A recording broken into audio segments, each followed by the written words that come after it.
heading into this spring, was this something that was on your mind all along, or something that developed over time during the off season? And what ultimately made you decide that this, in fact, was the right time for you to step down from coaching?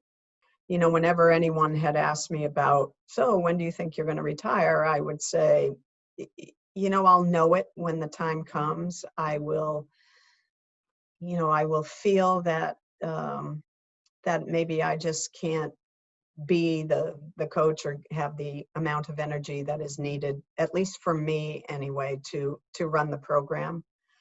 And of course, with the COVID-19 and the quarantine and safer at home policies, I did have a lot of time to think. I had a lot of time to reflect, and it just, I just knew it. I knew it in my heart that it was the right time. So, I at this point, it's still a bittersweet decision for me. I still have some very emotional feelings towards, obviously, my team and my coaching peers at Bentley and friends.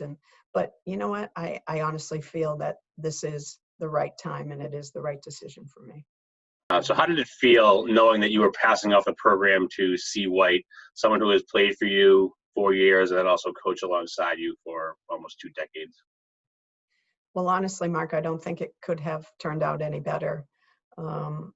Leaving a program that I've loved and given my heart and soul to for 34 years, it was so special for me to be able to see one of our own get promoted to the head coaching position. She's a product of our program. She's been a student athlete. She's been an assistant coach, associate head coach, and now she is the head coach. And number one, I couldn't feel more comfortable and confident that our program is in great hands. She will do a fantastic job. And I think the fact that it is one of our own who has worked so hard and earned the right to be the head coach, it makes me feel great. Final 2-part question. What is the most important thing you've learned from your 34 years coaching at Bentley, and what will you miss most about being at the helm of the Falcons women's basketball program? Wow, there's a lot of things in 34 years that I can say to you that I've learned.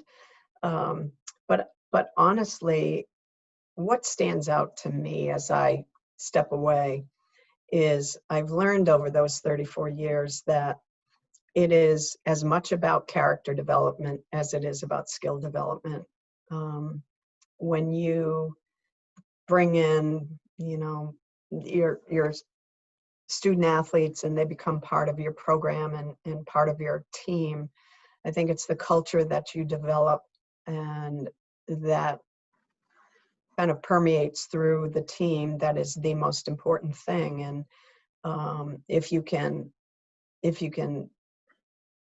build the right character, and if you can have the right values, and your players understand that, yes, winning is important, but at the same time, there are so many other things that become just as or even more important.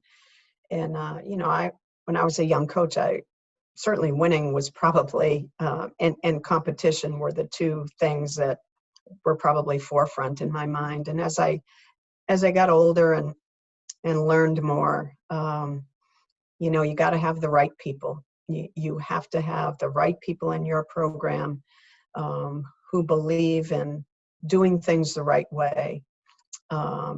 I think before you can actually then put them on the court and have them compete. And I